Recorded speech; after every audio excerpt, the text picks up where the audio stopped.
The morning Jake moved out, he stood in our doorway with his last box of belongings and delivered what he clearly thought would be a devastating final blow. "You'll never make it without me, Sarah. You can't even balance a checkbook or change a tire. Give it 6 months and you'll be begging me to come back." I stood there in my pajamas, watching the man I'd lived with for 4 years carry away the last remnants of our relationship, and instead of the crushing despair he expected to see, I felt something unexpected. Relief. For the first time in years, the apartment felt like it could breathe. "We'll see about that," I said quietly, closing the door behind him. What Jake didn't know, what I was only beginning to realize myself, was that his prediction would become the most motivating challenge of my life. Every snide comment he'd made about my capabilities, every time he'd helped me by taking over tasks he claimed I couldn't handle, every instance where he'd positioned himself as my savior and protector, had been systematically undermining my confidence in my own abilities. But Jake was gone now, and for the first time since college, I was truly on my own. Umi. The first week was admittedly rough. I discovered that Jake had been handling all our finances through an account I didn't have access to, leaving me with exactly $247 in my personal checking account and a stack of bills I'd never seen before. He'd convinced me years ago that money management was too stressful for me, that I should focus on my creative pursuits while he handled the practical stuff.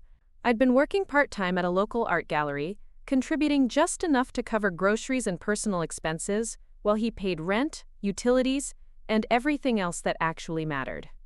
Sitting at my kitchen table with a calculator, a notebook, and a growing sense of panic, I realized I had no idea how much our monthly expenses actually were. Jake had always just told me things were handled. When I asked about bills or budgets, the stack of unopened mail he'd left behind painted a picture of our financial life that was both shocking and illuminating. Our rent was $1,800 a month. I'd been contributing about $400. The utilities, insurance, car payment, and credit card minimums added up to another $800. Jake had been covering nearly $2,200 in monthly expenses that I'd been completely unaware of, while I'd been operating under the impression that my small contribution was sufficient because he'd told me it was. No wonder he thought I couldn't survive alone. From his perspective, I was essentially a financial dependent who worked part-time at what he'd always dismissed as a hobby job. He'd structured our entire relationship to create this dynamic, ensuring that I remained unaware of the real cost of adult life, while simultaneously making me feel grateful for his generosity in handling everything. But as I sat there doing math for the first time in our relationship, I realized something Jake had apparently overlooked. I wasn't actually stupid or incapable. I'd just been systematically excluded from information and decision-making processes that would have allowed me to develop financial literacy and independence. Every time I'd tried to get more involved in our household management, he'd deflected or taken over, claiming it was easier if he just handled it himself. The revelation was simultaneously infuriating and empowering. Jake hadn't been protecting me from stress. He'd been protecting his control over me. And now that protection was gone, which meant his control was gone too. I started by calling the gallery where I worked and asking about full-time positions. My boss, Linda, had been encouraging me to take on more responsibilities for months, but I'd always declined because Jake had convinced me that I was too sensitive for the pressure of full-time work. Linda was delighted when I explained that my situation had changed and I was ready for more hours and responsibilities. "Honestly, Sarah, I've been hoping you'd make this decision," she said. "You have excellent instincts about art and customer relations, and several clients have specifically requested to work with you. I can offer you a full-time position with benefits starting Monday if you're interested." The salary was $45,000 a year, not enough to maintain the lifestyle Jake and I had shared, but certainly enough to support myself if I was smart about budgeting and housing. For the first time since he'd walked out the door, I felt a spark of genuine excitement about my future, rather than dread about my circumstances. That afternoon, I did something I'd never done in my adult life. I went to the bank and asked to speak with someone about setting up a proper checking account and learning about personal finance. The bank representative, a kind woman named Maria, spent an hour with me explaining everything from automatic bill pay to savings accounts to credit scores. She didn't seem surprised that a 28-year-old woman was asking basic questions about financial management. Apparently, my situation wasn't as unusual as I'd assumed. "The most important thing is that you're taking control now," Maria said, helping me set up online banking and budget tracking tools. A lot of people go their whole lives without really understanding their finances. You're starting earlier than you think. The process of learning to manage money was actually fascinating rather than overwhelming. Jake had always presented financial management as this impossibly complex, stressful burden that required special skills I didn't possess. In reality, it was mostly about paying attention, keeping track of numbers, and making informed choices about priorities and trade-offs. Within a few weeks, I had a clear picture of my income and expenses, a realistic budget, and a plan for finding affordable housing. The apartment Jake and I had shared was beautiful but completely beyond my means as a single person. Instead of panicking about this reality, I found myself excited about the prospect of finding a space that was truly mine. I'd never lived alone before, having gone from my parents' house to college dorms to shared apartments with roommates and boyfriends. The idea of creating a home that reflected only my tastes and preferences was thrilling. I found a one-bedroom apartment in a slightly less trendy neighborhood that cost $950 a month. It was smaller than what I was used to, but it had character, original hardwood floors, big windows, and built-in bookshelves that Jake would have dismissed as dated, but that I found charming. For the first time in years, I was making decisions about my living space based on what I actually wanted rather than what someone else thought was appropriate. Moving day was both physically and emotionally challenging. I'd hired 2 college students to help me move the furniture that was actually mine, which turned out to be less than I'd expected. Over the course of our relationship, Jake had gradually replaced my belongings with his preferences, claiming that his choices were better quality or more mature. I'd been so grateful that someone wanted to improve my living situation that I'd never questioned why all the improvements meant getting rid of things I actually liked. But starting over with minimal possessions turned out to be liberating rather than depressing. Every item in my new apartment was something I'd consciously chosen to keep or purchase, which made the space feel intentional and authentic in a way our shared apartment never had. I bought a bright yellow couch that Jake would have hated, hung artwork that he'd dismissed as too whimsical, and filled my kitchen with plants that he'd claimed were too much maintenance. 3 months after Jake moved out, I was not only surviving but genuinely thriving. My full-time position at the gallery had led to opportunities to curate small exhibitions and work directly with artists on commission pieces. I'd discovered that I had a natural talent for understanding what customers were looking for and matching them with artwork that resonated with their personal style and space requirements. Linda had started sending me to art fairs and estate sales to source new pieces for the gallery, work that combined my aesthetic sensibilities with business skills I'd never known I possessed. The financial confidence I'd gained from managing my own budget had spilled over into other areas of my life. I'd learned to change my own tire after getting a flat on the way to work one morning, and the sense of accomplishment from solving that problem independently was almost ridiculously satisfying. I'd opened a savings account and was actually putting money away each month, something that had never happened when Jake was managing our finances. Most surprisingly, I discovered that I actually enjoyed living alone. The quiet evenings that Jake had predicted would drive me to desperate loneliness were peaceful and restorative. I could read for hours without someone commenting on my book choices, listen to music he'd considered weird, and eat dinner at whatever time felt right without coordinating with someone else's schedule and preferences. My social life had actually improved since the breakup. During our relationship, Jake had subtly discouraged my friendships, claiming that my friends were immature, or that their plans conflicted with things he wanted to do. Without his constant commentary and subtle pressure to prioritize his preferences, I'd reconnected with friends I'd gradually lost touch with, and formed new friendships with coworkers and neighbors. 6 months after Jake had predicted I'd be begging him to come back, I ran into him at the grocery store.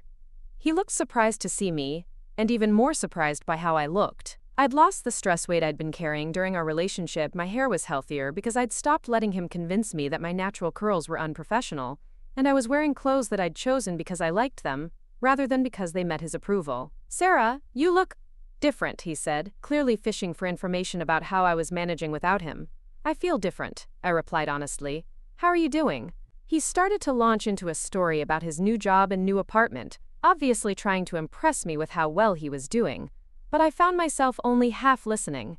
The man who had once seemed so sophisticated and successful now seemed smaller somehow, less impressive than I remembered. His need to prove his success to his ex-girlfriend struck me as insecure rather than confident. "So how are you managing?" he asked eventually, clearly expecting to hear about my struggles and failures. "Are you still working at that little gallery?" Actually, I just got promoted to assistant curator, I said. And I'm working on my first solo exhibition. It's been an amazing learning experience. The look of confusion and disappointment that crossed his face was almost comical. This wasn't the narrative he'd expected. I was supposed to be struggling, overwhelmed, and grateful for any attention he might offer. Instead, I was clearly doing better than he'd hoped. "That's great," he said, though his tone suggested he didn't actually think it was great at all. "I always knew you had potential. I'm glad you're finally living up to it." The comment was classic Jake, taking credit for my success while simultaneously suggesting that I'd been underperforming before. But instead of feeling hurt or defensive, I found myself almost amused by his transparent attempt to reframe my independence as somehow resulting from his influence. "Thanks," I said simply. "I should get going. It was good to see you." As I walked away, I realized that the man who had once seemed like the most important person in my world had become just someone I used to know. His opinion of my choices and capabilities no longer carried any weight because I'd proven to myself that his assessment of my potential had been completely wrong. The conversation stayed with me for days, not because it was upsetting but because it crystallized how much I'd changed since our breakup. The woman who had stood in that doorway 6 months earlier, watching him leave with his box of belongings, had been uncertain about her ability to manage independently. The woman who had run into him at the grocery store knew with absolute certainty that she was capable of handling whatever challenges life might present. That evening, I called my sister Emma to tell her about the encounter. "You know what's funny?" Emma said after I'd described the conversation. "I never liked him, but I could never put my finger on why. Now I realize it was because he always made you smaller. Whenever you were around him, you seemed less confident, less like yourself." Her observation was startling, because it was so accurate. I had become smaller during my relationship with Jake, not just financially dependent but psychologically diminished. He'd achieved this not through obvious abuse or cruelty, but through subtle undermining, disguised as care and protection. Every time he'd helped me by taking over tasks, every time he'd saved me from stress by excluding me from decisions, every time he'd positioned himself as the competent partner managing an incompetent one, he'd been systematically eroding my confidence in my own abilities. But his prediction that I couldn't survive alone had backfired spectacularly. Instead of proving my dependence, his absence had revealed my independence. Instead of demonstrating my incapacity, the challenges of living alone had uncovered capabilities I'd never known I possessed. A year after our breakup, I organized my first major exhibition at the gallery, featuring local artists whose work explored themes of transformation and renewal. The opening night was a huge success, with several pieces selling and multiple commissions generated for the featured artists. As I stood in the gallery watching people engage with art I'd selected and arranged, I felt a deep sense of professional satisfaction and personal achievement. Linda approached me near the end of the evening with a glass of wine and a smile. "Sarah, this exhibition is extraordinary," she said.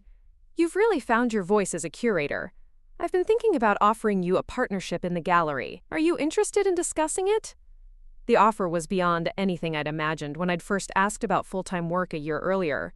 Partnership meant not just financial advancement, but creative control and professional recognition. It meant that my hobby job had become a legitimate career with real potential for growth and success. "I'd love to discuss it," I said, trying to contain my excitement while maintaining professional composure. As I drove home that night, I thought about Jake's prediction, with something approaching gratitude. His certainty that I couldn't survive alone had become the motivational framework for proving that I could not only survive but thrive.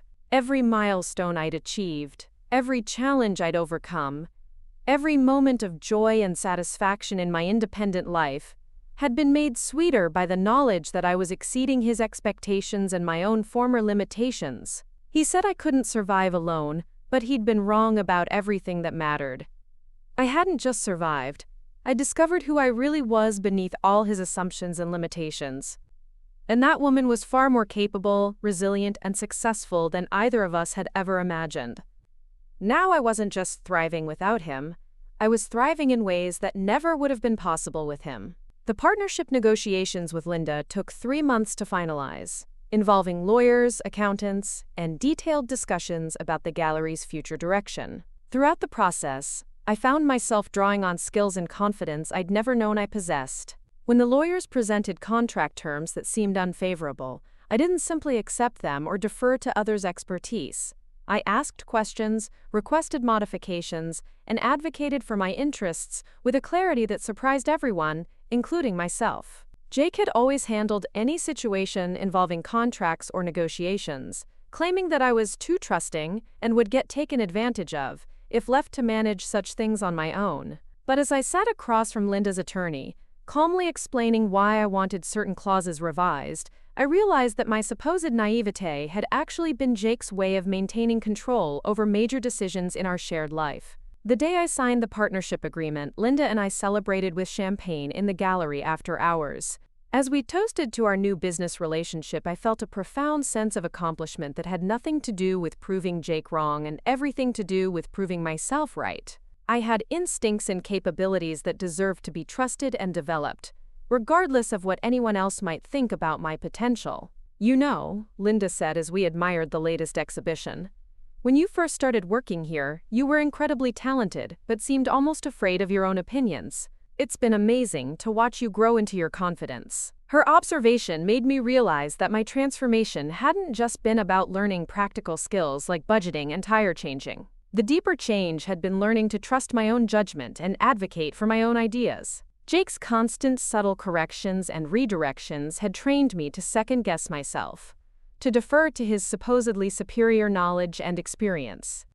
Without that constant undermining, my natural confidence and decision-making abilities had been free to emerge and strengthen. The gallery partnership brought new challenges that tested my growing independence in unexpected ways. Within 6 months, we were dealing with a significant insurance claim after a water leak damaged several valuable pieces, a situation that required me to negotiate with adjusters, coordinate with restoration specialists, and manage the concerns of affected artists and collectors. The complexity of the situation would have overwhelmed me a year earlier, but I found myself breaking it down into manageable components and addressing each issue systematically. During one particularly stressful week of dealing with insurance paperwork and upset clients, my mother called to check in on how I was handling the pressure. "I have to admit, I was worried when you and Jake broke up," she said. "He seemed so capable and responsible. I thought you might struggle without someone to help you navigate difficult situations. But watching you handle this crisis has shown me how much you've grown. You're more competent and resilient than I gave you credit for." Her honesty stung a little, but I appreciated her willingness to acknowledge that she'd underestimated me too. It made me realize that Jake's assumptions about my capabilities hadn't existed in a vacuum. They'd been reinforced by cultural messages and family dynamics that I'd internalized over years. Breaking free from his limiting beliefs had required unlearning not just his version of who I was, but everyone else's assumptions about what I could handle. Around the same time, I started getting inquiries from other galleries about guest curating opportunities and consulting work. Word had spread in the local art community about the successful exhibitions I'd organized, and several established institutions wanted to bring in my perspective on emerging artists and innovative display concepts. The supplemental income was welcome, but more importantly, these opportunities validated that my professional growth was recognized beyond just my partnership with Linda. One consultation project took me to a gallery in Portland that was struggling to connect with younger collectors and artists. As I walked through their space and reviewed their recent exhibitions, I could see immediately why they were having problems.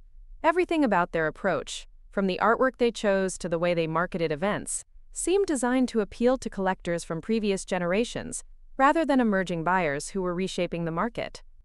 "Your instincts about contemporary trends are excellent," the gallery director told me after I'd presented my recommendations. "Have you considered expanding your consulting work? There are a lot of galleries facing similar challenges." The conversation planted a seed that grew over the following months. I began to envision a future where I could combine my partnership in Linda's gallery with a broader consulting practice, helping arts organizations adapt to changing markets and demographics. It was an ambitious goal that would require developing new skills and taking on significant professional risks, but for the first time in my life I felt confident that I could acquire whatever knowledge and abilities I needed to succeed. 18 months after Jake had predicted my failure, I was featured in a local business magazine article about young entrepreneurs reshaping the city's art scene.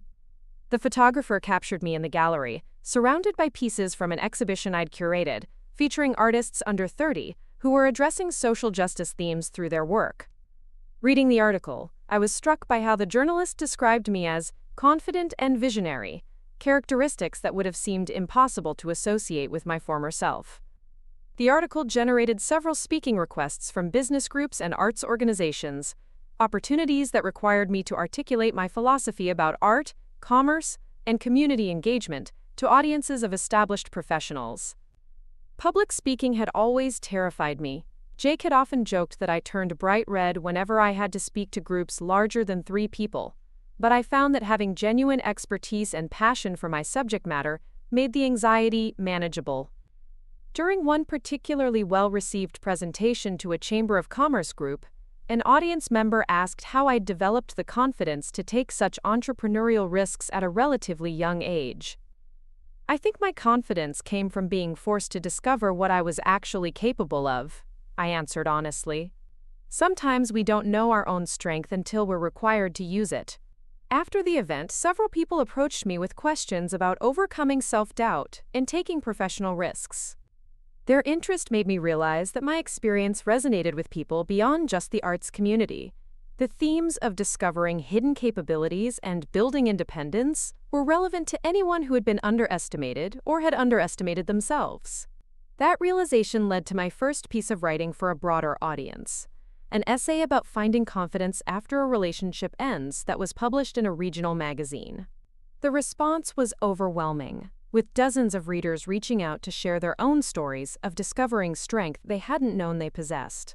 Several women wrote to say that reading about my experience had given them courage to leave relationships where they felt diminished, or to pursue goals their partners had discouraged. One letter particularly moved me, from a woman named Rachel who had been married for 15 years, to a man who constantly told her she was too emotional to handle stress or make important decisions. She'd always believed him until she read my essay and recognized the pattern of systematic undermining disguised as protection. Your story helped me see that my husband's help was actually preventing me from developing my own capabilities, she wrote. I've started taking a financial planning class and learning about our investments for the first time in our marriage. My husband is not happy about it, but I finally understand that his unhappiness doesn't have to determine my choices. Reading letters like Rachel's made me understand that my personal experience had implications beyond my own growth and healing. The patterns Jake had used to maintain control, taking over tasks while claiming it was for my benefit, excluding me from decisions while calling it protection from stress, positioning himself as the competent partner managing an incompetent one, were apparently common enough that many readers recognized them immediately. 2 years after our breakup, I attended a mutual friend's wedding where Jake was also a guest. I hadn't seen him since the grocery store encounter, and I was curious about how the interaction would feel now that even more time had passed. He approached me during the cocktail hour, looking nervous but attempting his old confident demeanor. "Sarah, you look amazing!" "I heard about your gallery partnership. That's really impressive. I always knew you had it in you." There it was again, the reflexive attempt to take credit for my success while simultaneously suggesting that my achievements were somehow surprising. But this time, instead of feeling annoyed or defensive, I found myself genuinely curious about his psychology. "Thanks," I said. "How are things going with you?" He launched into an elaborate story about his new job and recent promotion, clearly trying to demonstrate that he was doing as well as I was. But as he talked, I noticed things I'd been blind to during our relationship, the way he name-dropped important people he'd allegedly worked with, the vague details that made his accomplishments hard to verify, the subtle put-downs of colleagues that positioned him as superior to everyone around him. "I'm actually seeing someone new," he said eventually, clearly watching for my reaction. "She's really sweet, but she's not very independent. She relies on me for everything. Finances, decisions, all the practical stuff. Some women just aren't cut out for handling stress, you know?" The comment was like a key turning in a lock, illuminating the entire pattern of his behavior with perfect clarity. Jake hadn't just happened to attract dependent partners. He actively sought out and cultivated dependence because it served his need to feel superior and in control. His prediction that I couldn't survive alone hadn't been based on genuine concern for my well-being. It had been his inability to imagine that anyone could thrive without his management and control. "That sounds familiar," I said neutrally. then excused myself to rejoin my friends. Later that evening, I found myself feeling genuinely sorry for his new girlfriend, whoever she was.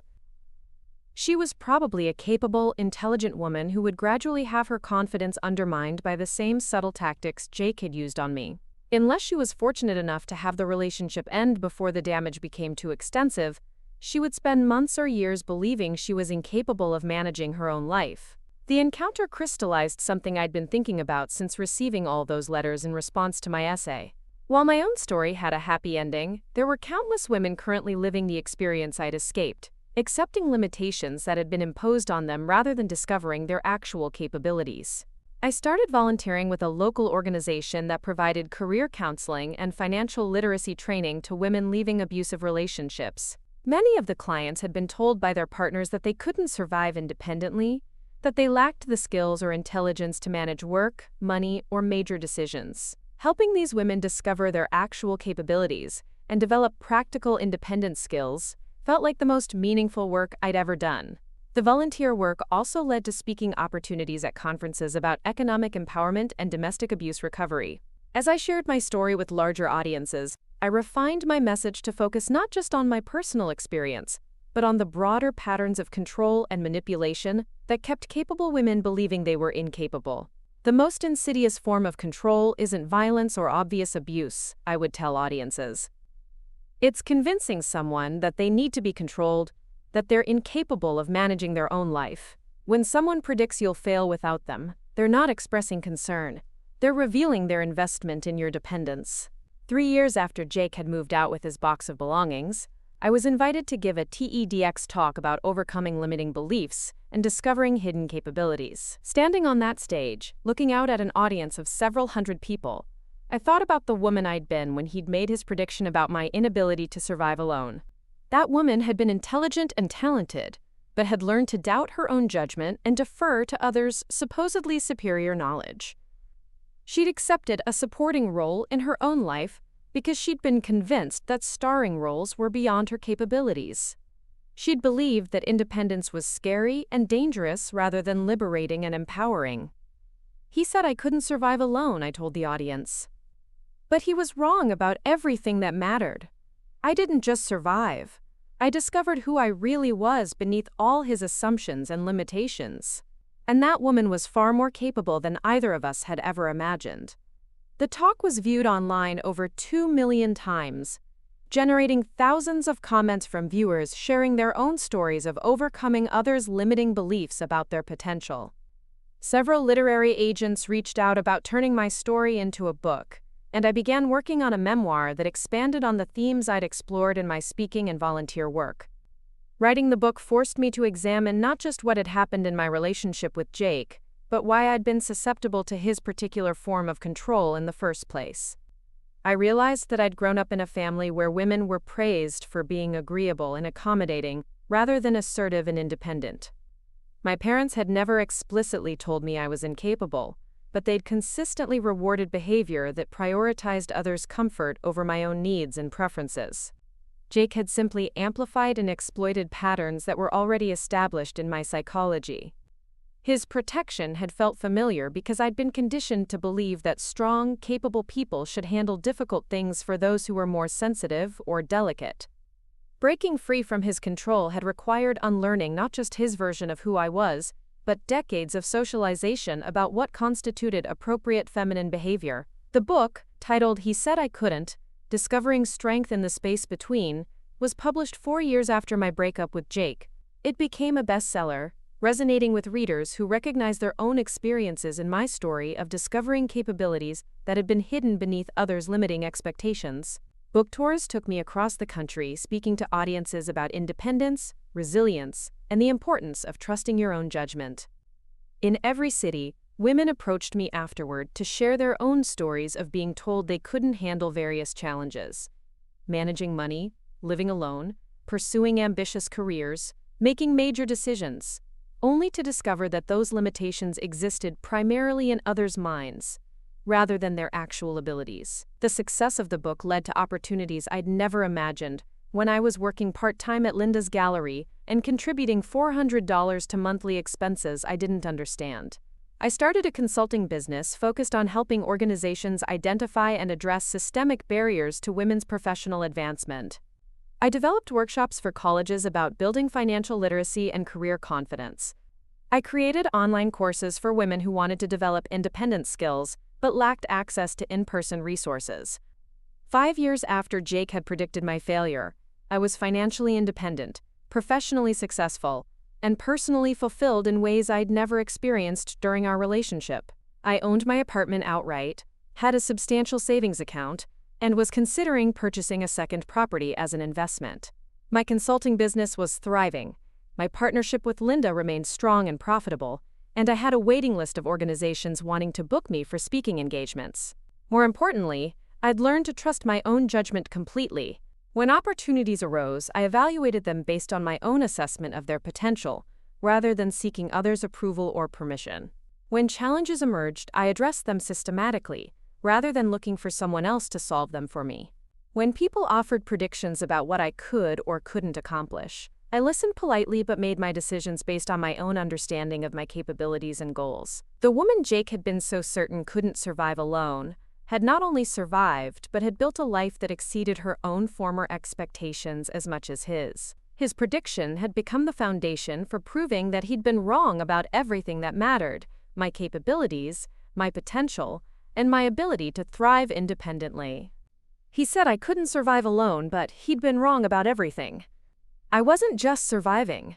I was thriving in ways that never would have been possible if I'd remained in the small, safe box he'd built around my life. And every day brought new evidence that the most beautiful part of independence wasn't proving him wrong, but discovering how right I'd been to trust my own strength all along. 6 years after Jake had walked out with his prediction of my inevitable failure, I faced my first major business crisis when Linda was diagnosed with cancer and needed to step back from the gallery indefinitely. The timing couldn't have been worse. We were in the middle of organizing our largest exhibition ever, a collaboration with 3 other galleries that would showcase emerging artists from across the Pacific Northwest.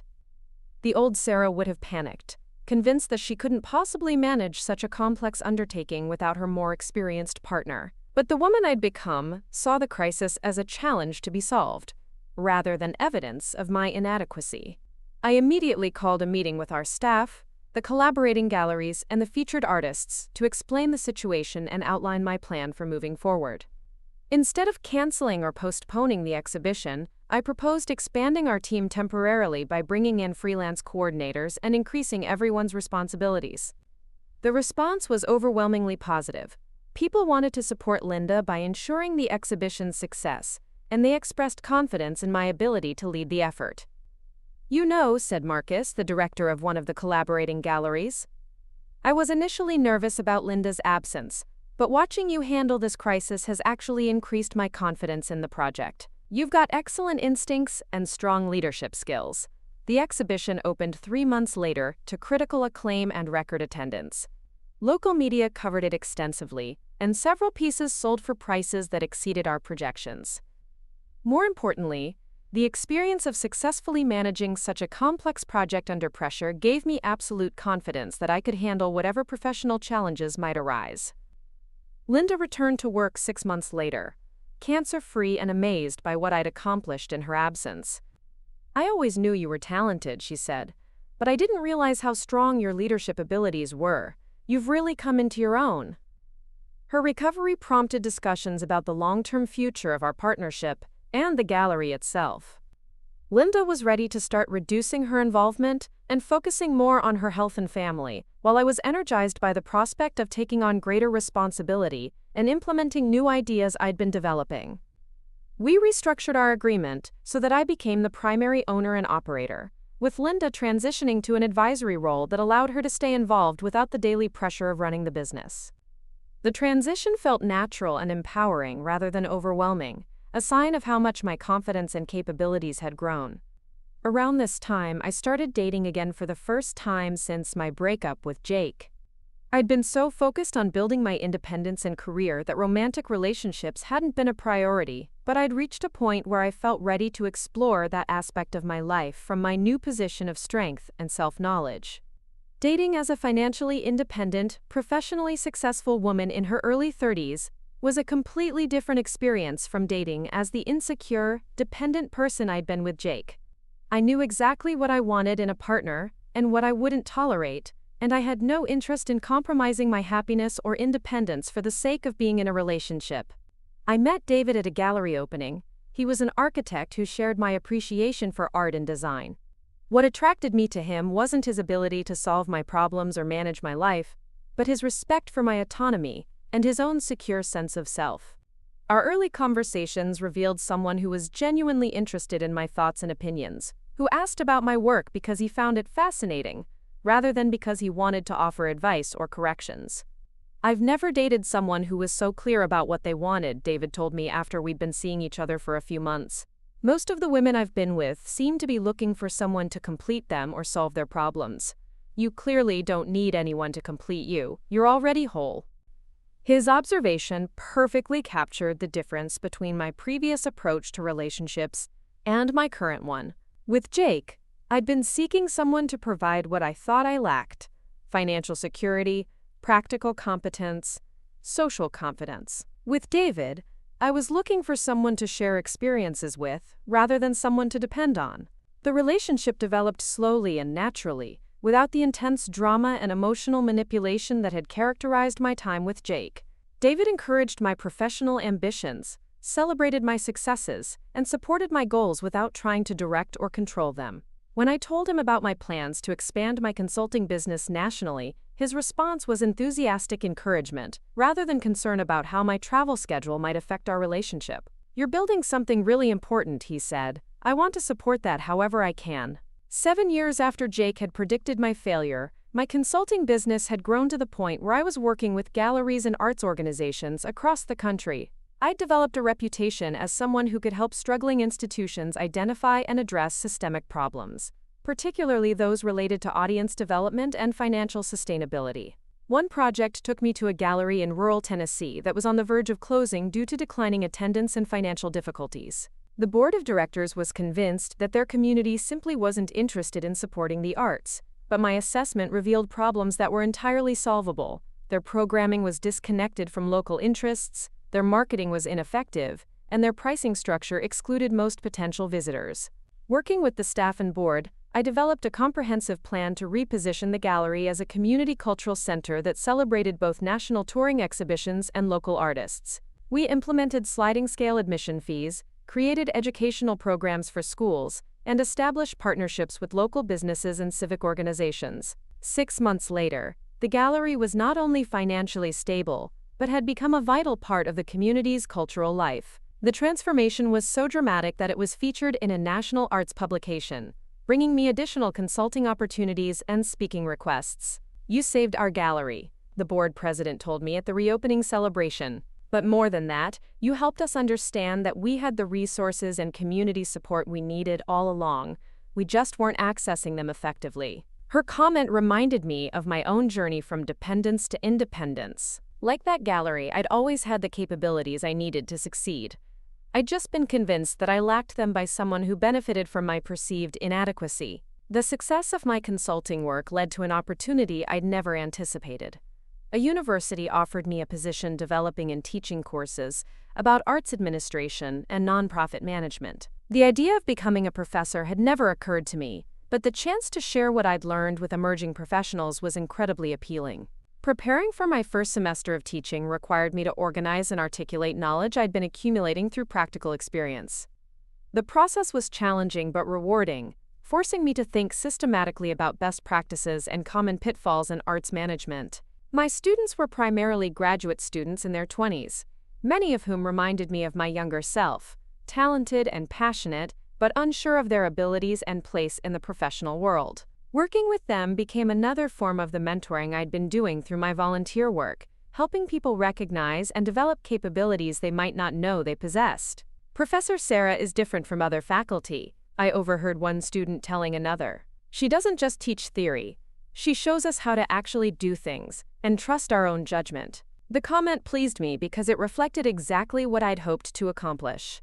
Too many educational programs focused on teaching students what to think rather than how to think, creating graduates who could recite best practices but couldn't adapt to unexpected situations or trust their own problem-solving abilities.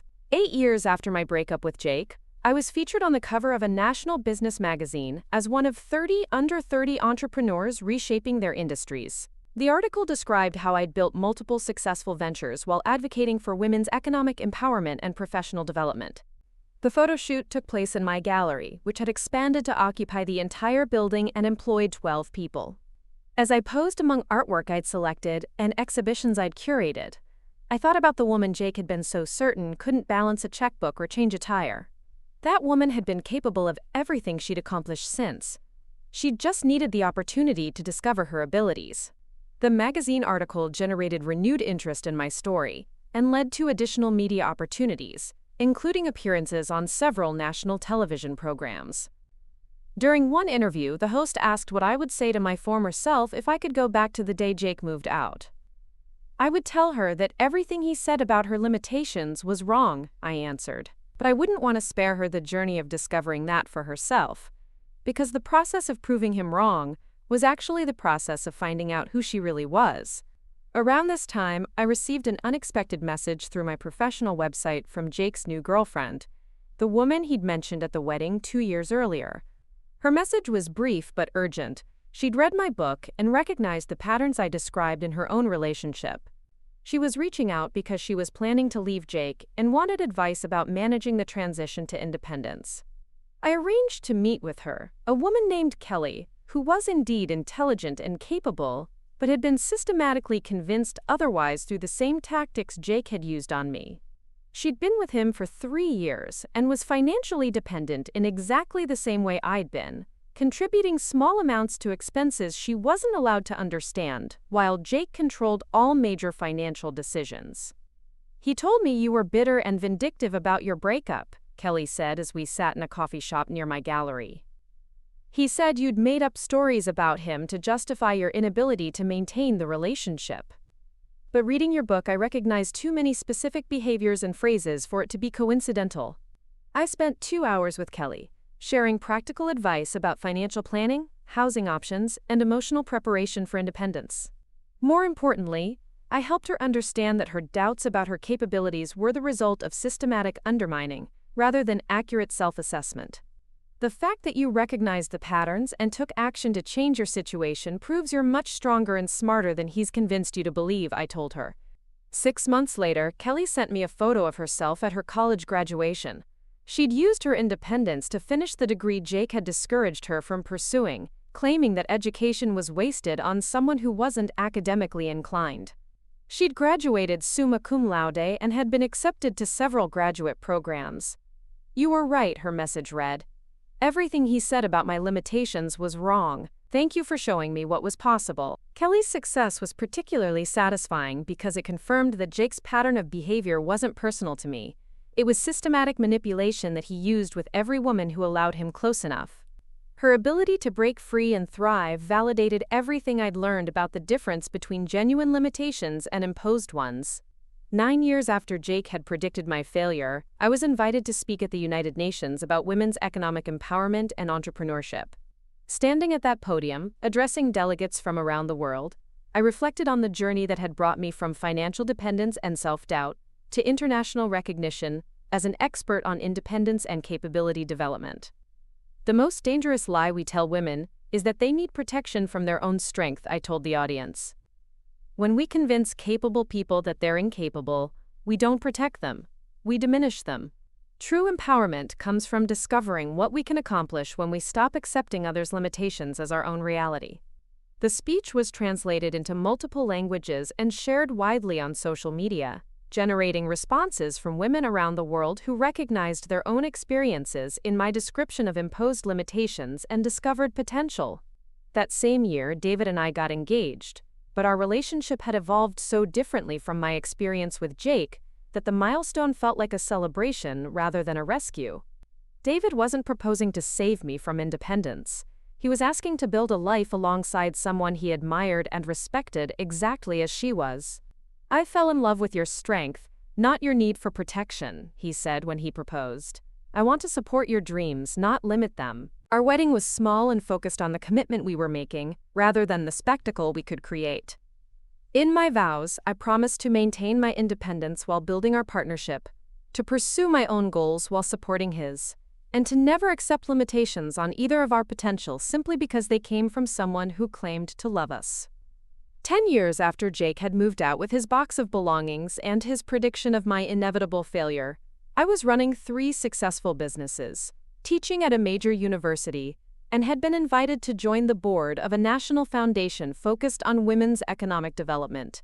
I owned multiple properties, had substantial savings and investments, and was financially secure in ways I'd never imagined possible during my relationship with Jake. More importantly, I'd helped hundreds of other women discover their own capabilities through my volunteer work, teaching, consulting, and advocacy.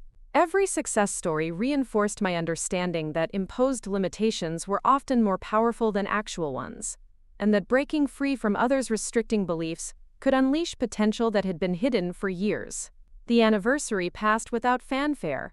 I was too busy with work I loved and relationships that energized me to spend time reflecting on Jake's failed prediction. His certainty that I couldn't survive alone had become irrelevant to my daily reality, replaced by my own certainty that I could handle whatever challenges or opportunities might arise. He'd said I couldn't survive alone, but he'd been wrong about everything that mattered. I hadn't just survived. I'd built a life that exceeded every dream I'd been afraid to pursue when I was busy accepting his version of my limitations. And every day brought new evidence that the most beautiful part of proving him wrong wasn't the vindication. It was the discovery of who I'd always been capable of becoming once I stopped letting his fears define my possibilities.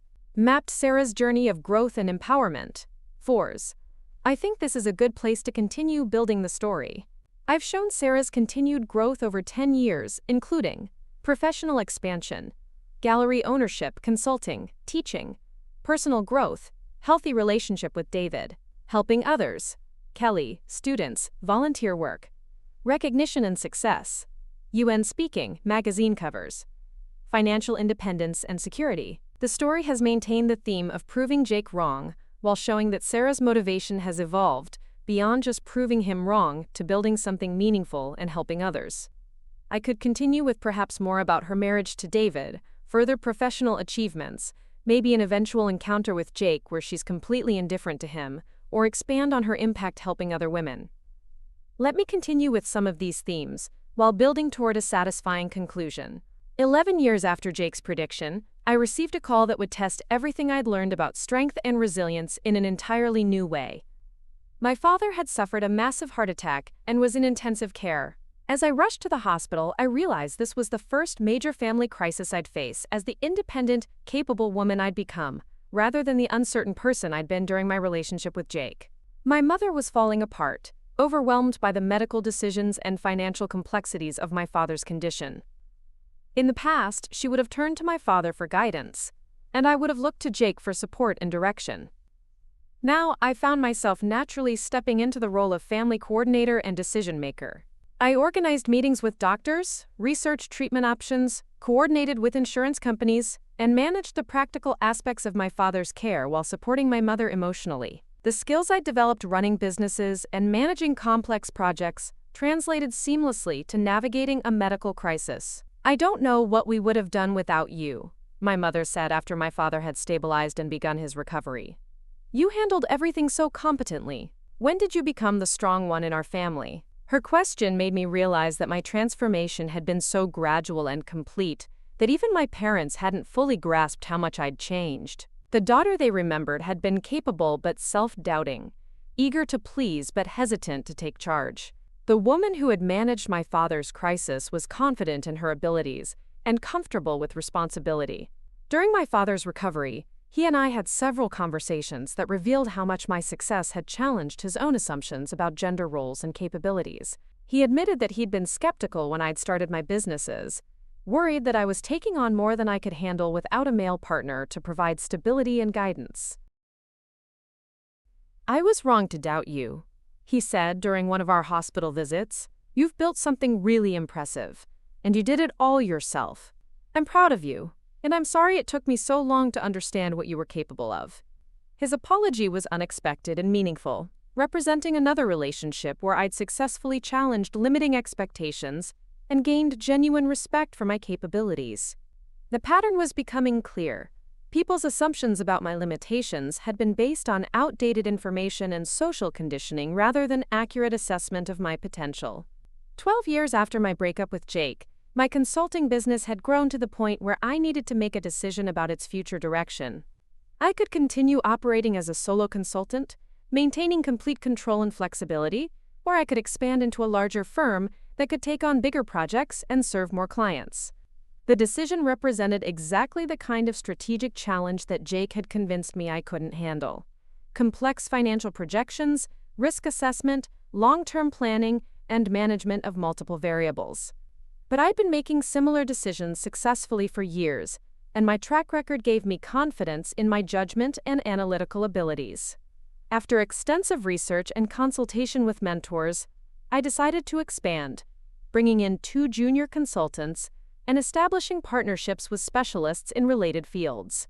The growth required significant financial investment and increased my business risk, but it also positioned me to have greater impact and serve clients who needed more comprehensive support. The expansion was successful beyond my projections. Within 18 months, we were working with organizations across North America and had been invited to consult on arts policy at the federal level. My team was handling projects I never could have managed alone, and our collective expertise was creating solutions that exceeded what any of us could have developed individually. "You've built something remarkable," said Dr. Jennifer Walsh, the university dean who had hired me to teach. "Your business model is being studied by other entrepreneurs, and your approach to combining social impact with financial sustainability is innovative and effective." The recognition was gratifying, but more important was the knowledge that I'd successfully navigated the transition from solo entrepreneur to business owner and manager. Each new challenge had revealed additional capabilities I'd been unaware of possessing. David and I celebrated our 3rd wedding anniversary with a trip to Italy, where I'd been invited to speak at an international conference on women's entrepreneurship. The conference brought together successful businesswomen from around the world, and the conversations revealed how universal the experience of overcoming imposed limitations actually was. "In my country, women are told they cannot handle money or make business decisions," shared Maria, an entrepreneur from Brazil who had built a successful technology company. "But when I was forced to support my children alone, I discovered I was excellent at both. The limitations existed only in other people's minds." Her story echoed dozens of others I heard throughout the conference. Women who had been told they lacked capabilities they actually possessed in abundance, who had discovered their strength only when circumstances forced them to rely on it. The pattern was so consistent across cultures and contexts that it clearly represented systematic underestimation rather than individual deficiencies. My keynote speech focused on this theme, arguing that societies were wasting enormous human potential by convincing capable people they were incapable. The response was enthusiastic, and several attendees approached me afterward about collaborating on research and advocacy projects that could address these issues systematically. 13 years after Jake had predicted my failure, I was featured in a documentary about women who had overcome significant obstacles to achieve professional success. The filmmakers were particularly interested in how my experience with imposed limitations had shaped my approach to business and advocacy. "What's remarkable about your story," the director said during our interview, "is how completely you've transformed not just your own life, but the lives of others who are facing similar challenges. You've created a ripple effect of empowerment and capability development." The documentary premiered at several film festivals and was later distributed internationally, generating additional speaking opportunities and consulting requests. But the most meaningful response came from viewers who wrote to share how my story had inspired them to question limitations they'd accepted as permanent. One letter came from a woman in her 50s who had been told by her ex-husband that she was too old and set in her ways to start over after their divorce. She'd read about my experience and decided to pursue the art degree she'd abandoned decades earlier. At 53, she graduated with honors and was planning to open her own studio. "Your story taught me that it's never too late to discover what you're really capable of," she wrote. "I spent 20 years believing I was too impractical and unrealistic to be an artist. Now I understand that I was just accepting someone else's fear, disguised as protective advice." Around this time, Kelly, Jake's former girlfriend who had reached out to me years earlier, contacted me with an update on her life. She'd completed graduate school, started her own business, and was engaged to a man who supported her ambitions rather than trying to limit them. "I wanted to thank you again for showing me what was possible," she wrote. "But I also wanted you to know that I've been using your example to help other women in similar situations. I volunteer with an organization that helps women leaving controlling relationships, and I always recommend your book and speaking to women who think they can't manage on their own." Her message represented the multiplication effect I'd hoped my work would create. Women who had discovered their own capabilities were helping others make similar discoveries, creating expanding networks of empowerment and support. 14 years after Jake had moved out with his prediction, I received news that he had been arrested again, this time for domestic violence against his latest girlfriend. The information came through David, who had learned about it from a mutual friend. According to the reports, Jake had become increasingly controlling and abusive as his girlfriend had started showing signs of independence and self-confidence. The news was disturbing but not surprising. Jake's need to maintain control over his partners had apparently escalated as his other tactics became less effective. Women were becoming more aware of manipulation patterns, more likely to recognize warning signs, and more confident about leaving relationships that diminished them. "I'm glad you got out when you did," David said when he shared the news. "It sounds like his behavior has gotten much worse over the years." I felt sadness for Jake's current victim, but no personal fear or vindication. Jake had become irrelevant to my life and well-being years earlier, reduced to a cautionary tale I sometimes shared to illustrate manipulation patterns, rather than someone who had any ongoing impact on my happiness or security. 15 years after Jake had predicted I couldn't survive alone, I was invited to give the commencement address at my alma mater. Standing at the podium, looking out at hundreds of graduates preparing to begin their adult lives, I thought about what I wished someone had told me at their age. "You are going to encounter people who will try to convince you that you're not capable of handling various challenges," I told them. "They may claim to be protecting you from stress or failure, but they're actually protecting their own need to feel superior and in control.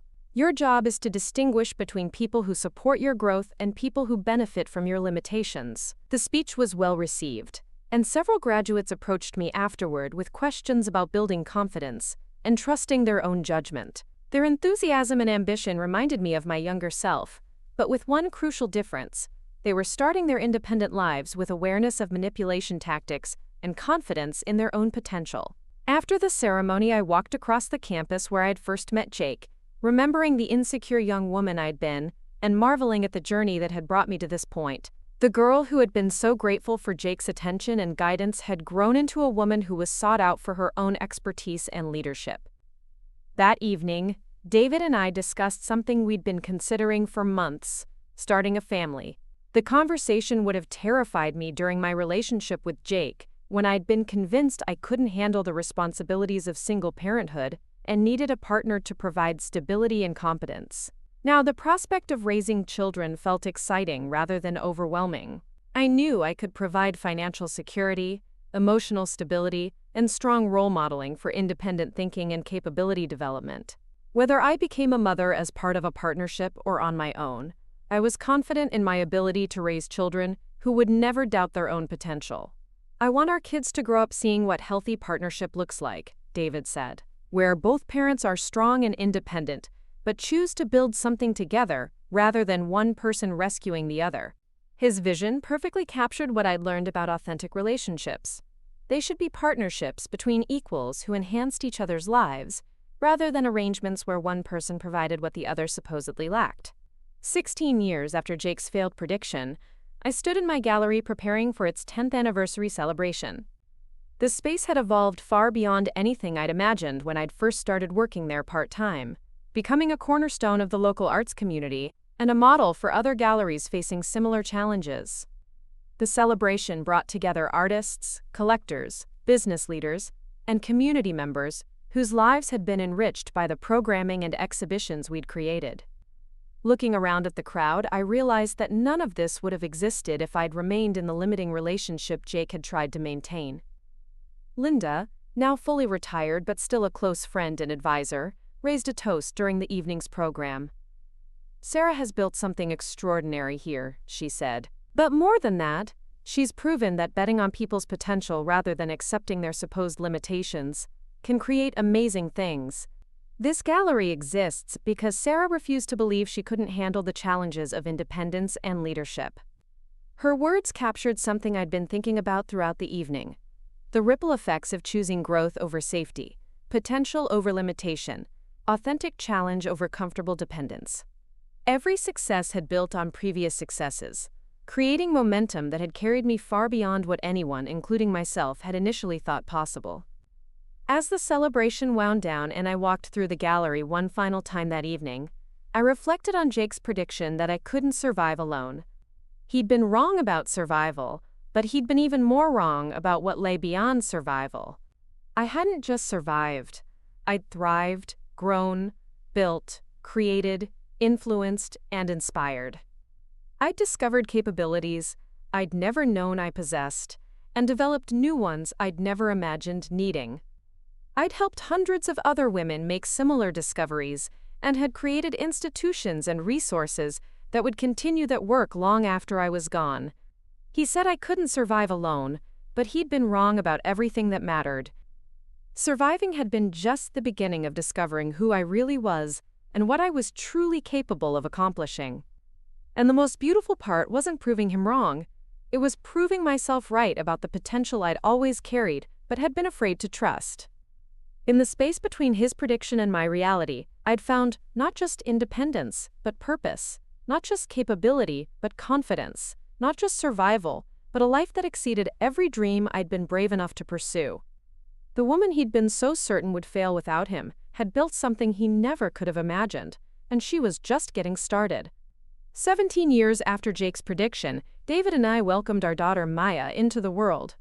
Holding her for the first time, I marveled at how completely my understanding of strength and vulnerability had transformed since my early relationship with Jake.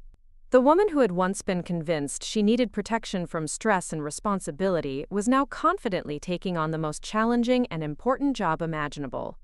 Maya's birth also marked a new chapter in my advocacy work. Becoming a mother while running multiple businesses gave me first-hand experience with the systemic barriers that made it difficult for women to maintain professional momentum after having children. I began speaking about the intersection of motherhood and entrepreneurship, sharing strategies for managing both responsibilities without sacrificing either. The idea that women have to choose between career success and family is another limiting belief designed to keep us small, I told audiences at conferences on women's leadership. With proper support systems and flexible thinking, it's possible to excel at both, but only if we reject the notion that we must be perfect at everything simultaneously. My own experience proved this point. Maya's first year required significant adjustments to my schedule and priorities, but my businesses continued to thrive under the management systems I'd developed and the team I'd built. David took parental leave to share caregiving responsibilities, modeling the kind of partnership I wanted Maya to see as normal rather than exceptional. 18 months after Maya's birth, I was approached by a major publishing house about writing a second book. This one focused specifically on helping women build businesses while managing family responsibilities. The project appealed to me because it addressed a gap I'd identified through my consulting work. Most entrepreneurship resources were written for people who could dedicate unlimited time and energy to their ventures, ignoring the reality of parents, caregivers, and others with significant personal responsibilities. Working Mother, Working Business became my most successful book, spending several weeks on bestseller lists and generating speaking requests from organizations around the world.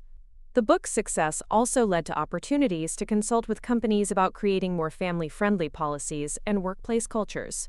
One particularly meaningful project involved working with a tech startup whose founder, a new mother herself, wanted to build flexibility and support for parents into the company's culture from the beginning, rather than trying to retrofit family-friendly policies later. Together, we developed innovative approaches to remote work, flexible scheduling, and childcare support that became a model for other companies. "You've helped us create something really special," the founder told me after implementing our recommendations. "Our employees are more productive and loyal because they know we value their whole lives, not just their work contributions." When Maya turned 2, David and I decided to expand our family through adoption, welcoming a 7-year-old boy named Alex whose previous placements had been unsuccessful. Alex had experienced significant trauma and abandonment, making him initially suspicious of adult promises and commitments. Working with Alex required every skill I'd developed around patience, consistency, and building trust gradually over time. His wariness reminded me of my own reluctance to trust my instincts and capabilities after years of having them undermined. Just as I'd needed time and evidence to believe in my own strength, Alex needed consistent demonstration that our family was permanent and safe. "You're different from other adults," Alex told me after he'd been with us for several months. "You don't get mad when I test you, and you don't try to fix everything right away. You just keep being nice even when I'm not." His observation captured something important about the approach to relationships I'd developed through my own healing journey. Having experienced the damage that manipulation and control could cause, I was committed to building connections based on respect, patience, and genuine care, rather than demands for immediate compliance or gratitude. Alex's integration into our family was challenging but rewarding, requiring David and me to stretch our parenting skills and deepen our partnership. Watching him gradually learn to trust and thrive reinforced my understanding that people could overcome imposed limitations at any age, given proper support and opportunity. 19 years after Jake had predicted my failure, I received an invitation that represented a pinnacle of professional recognition. Harvard Business School asked me to teach a semester-long course on entrepreneurship and social impact. The opportunity would require temporarily relocating our family to Cambridge, but it also represented a chance to influence the next generation of business leaders at the highest level. The course I developed, Building Sustainable Ventures with Social Purpose, combined practical business skills with frameworks for creating positive community impact. My students included future CEOs, nonprofit leaders, and social entrepreneurs who would go on to shape industries and communities around the world. "Professor Sarah brings a unique perspective to business education," wrote one student in their evaluation. "She teaches us that success isn't just about profit margins and market share. It's about building something that makes the world better while also being financially sustainable." The semester at Harvard also connected me with researchers studying women's entrepreneurship and economic empowerment on a global scale.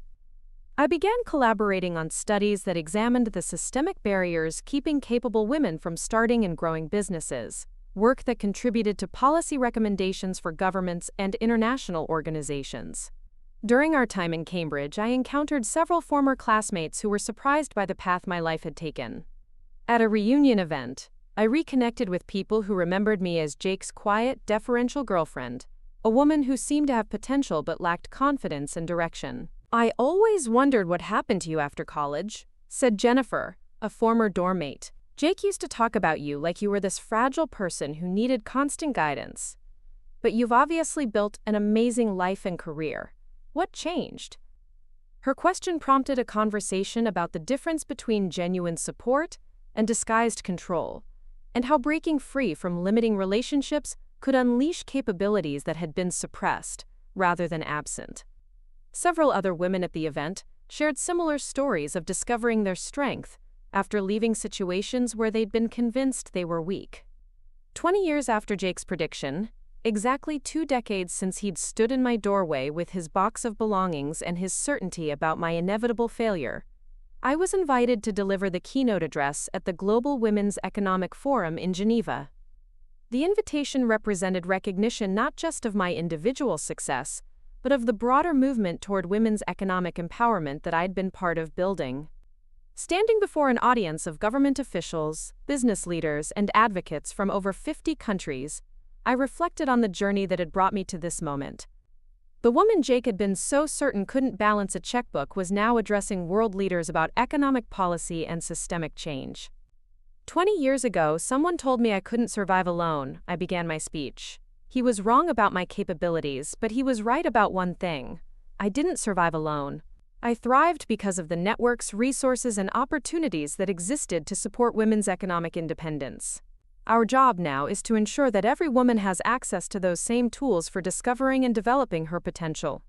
The speech focused on the policy changes needed to support women's entrepreneurship globally, access to capital, education, mentorship, and markets. But it also emphasized the importance of changing cultural narratives about women's capabilities and potential, challenging the subtle and overt messages that convinced capable people they were incapable. After the conference, I was approached by representatives from several international organizations, about leading initiatives to implement the recommendations I'd outlined. The opportunities were exciting but would require significant travel and time away from my family, prompting conversations with David about how to balance global impact with personal priorities. "Your work is changing lives around the world," David said as we discussed the potential opportunities. "Maya and Alex will be proud to have a mother who made such a significant difference. We'll figure out how to make it work." His support reminded me of how different this relationship was from my experience with Jake. David's encouragement was based on admiration for my capabilities rather than need for my dependence, and his willingness to adjust our family life to support my goals reflected genuine partnership rather than conditional acceptance. That same year, I learned through mutual friends that Jake had been released from prison after serving time for the domestic violence charges. He'd apparently moved to another state and was working in a series of temporary jobs, struggling with substance abuse and mental health issues. The man who had once seemed so confident and successful had become someone whose life was characterized by instability and repeated failure. The information generated no satisfaction or vindication, only sadness for the waste of human potential and concern for any women who might become involved with him in the future. Jake's prediction about my inability to survive alone had proven false, but his own inability to build authentic relationships or find sustainable success had become the defining pattern of his life. Maya, now 4 years old, had begun asking questions about my work and why I traveled to speak to groups of adults. Her curiosity prompted age-appropriate conversations about helping people discover their strength and capabilities, concepts she grasped with the clarity children often bring to complex ideas. "So you help people learn they're not really weak?" she asked, after I'd explained that some adults had been told they couldn't do things they actually could do. "Exactly," I confirmed. "Sometimes people need someone to show them that they're stronger than they think." Her understanding of these concepts at such a young age suggested that she was developing the kind of confidence and self-awareness that would protect her from the manipulation tactics that had once worked on me. Growing up with parents who modeled authentic partnership and mutual respect, she was learning that healthy relationships supported rather than limited individual potential. Alex, now 10 and thriving in our family, had also absorbed lessons about capability and resilience through his own journey from trauma to stability. His transformation from a suspicious, angry child to a confident, loving boy demonstrated the human capacity for growth and healing when provided with consistent support and opportunity. "I used to think I was broken because other families gave me back," he told me during one of our bedtime conversations. "But you and Dad taught me that I wasn't the problem. I just needed the right family to help me be myself." His insight reflected the same principle I'd discovered in my own journey, that apparent limitations were often the result of inadequate support rather than inherent deficiencies. Both Alex and I had needed different environments to reveal our actual capabilities and potential. 21 years after Jake's prediction, my consulting firm had grown to include offices in 5 countries and was working with governments, corporations, and nonprofit organizations on systemic approaches to women's economic empowerment. The work had evolved far beyond my individual experience to encompass research, policy development, and large-scale program implementation.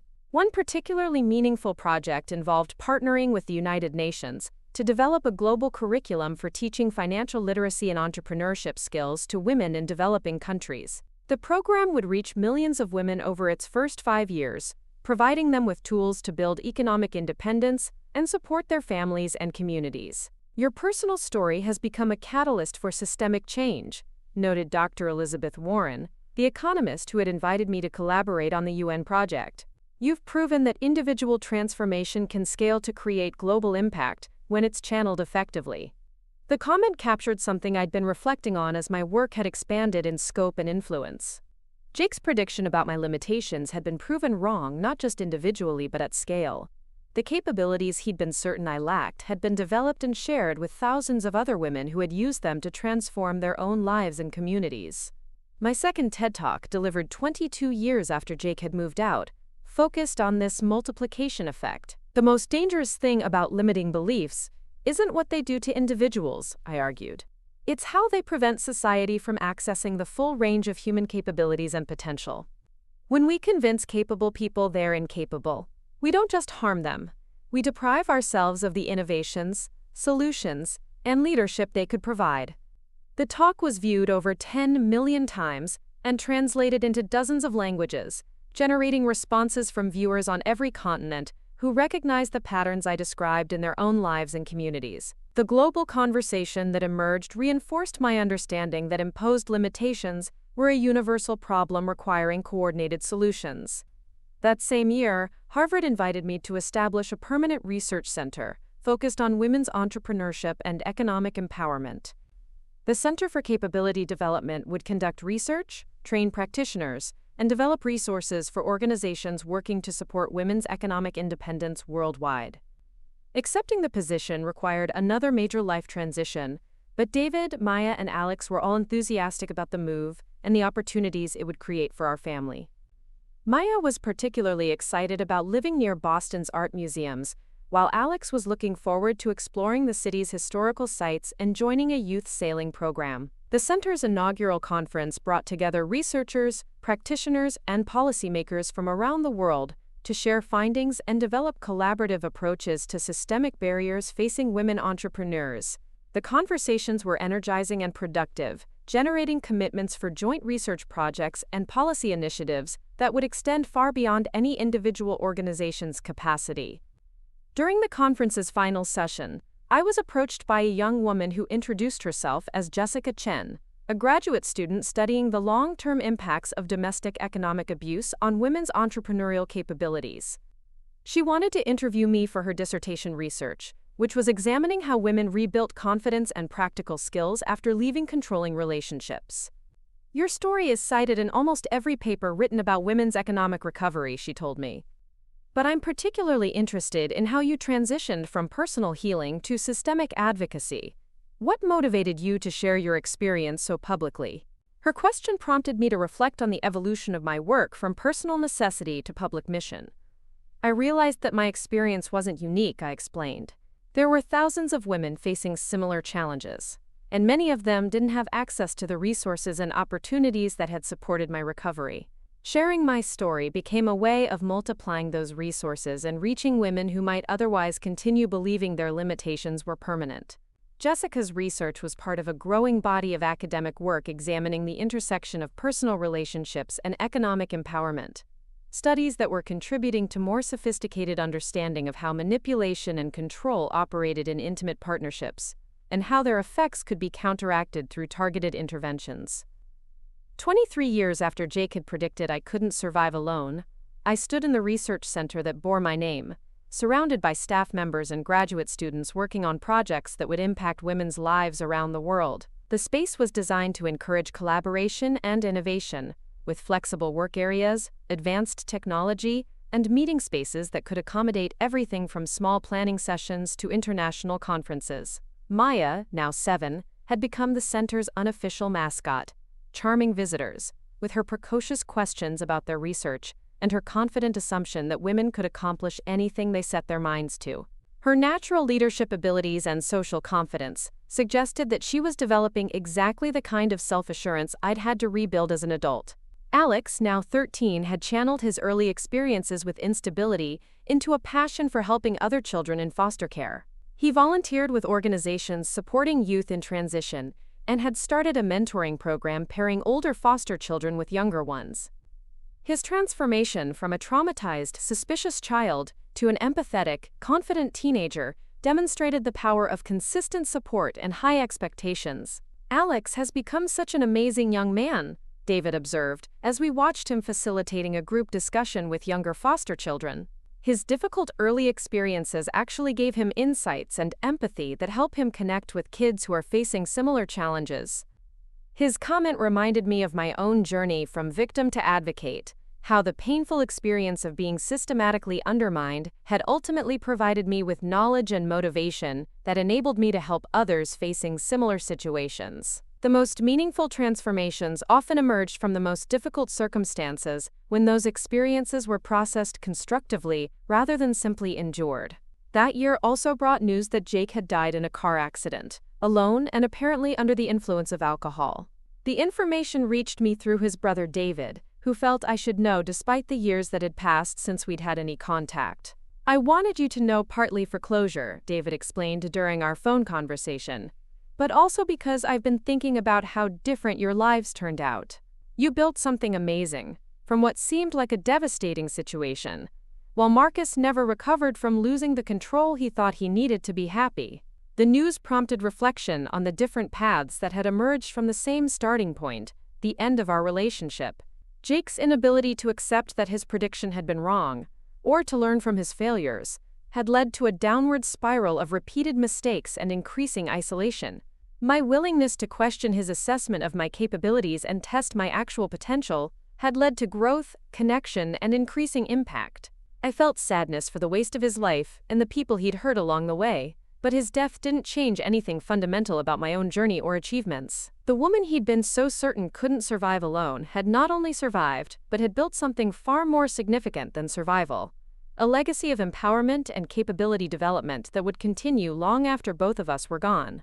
24 years after Jake's failed prediction, I was invited to address the United Nations General Assembly about the global economic impact of women's entrepreneurship. Standing at that podium, representing not just my own experience but the collective voice of millions of women who had overcome imposed limitations to build businesses and create economic value, I felt the profound satisfaction of work that had transcended personal vindication to become genuine service. When we invest in women's capabilities rather than accepting assumptions about their limitations, I told the assembled delegates, we don't just change individual lives, we transform entire economies and communities. The question isn't whether women can succeed as entrepreneurs and leaders, it's whether we're brave enough to support their success and benefit from their contributions.